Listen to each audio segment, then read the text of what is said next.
దేవుడు అంటున్నాడు సంతోషించండి. ప్రభువు కూడా సంతోషించాలని మనకు తెలియచేస్తున్నాడు. ఆకాశమందున్న దేవుడు మనల్ని చూసి ఏమవ్వాలంట? సంతోషించాలి. అరే, ఇన్ని బాధలు నా బిడ్డకు వచ్చాయే, ఇన్ని కష్టాలు నా బిడ్డకు వచ్చాయి, అయినా ఎలా సంతోషిస్తుంది? ఇన్ని శ్రమలు ఉన్నాయే, దేహంలో సరైన ఆరోగ్యం కూడా లేదే, అయినా నా సన్నిధిలోకి వచ్చి ఎలా సంతోషిస్తుంది?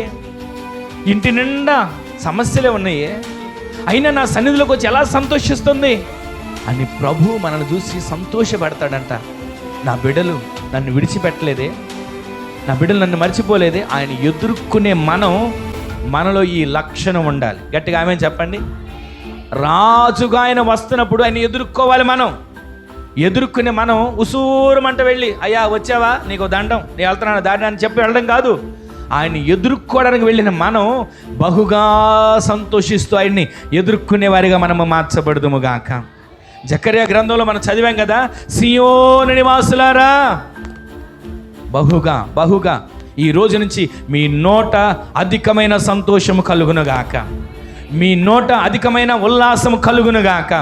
మీ ఇంట్లో ప్రతిరోజు కూడా సియోను నివాసులు గంతులు వేసినట్లుగా, యెరూషలేము నివాసులు గంతులు వేసినట్లుగా సంతోష గానాల చేత మీరు నింపబడుదురుగాక.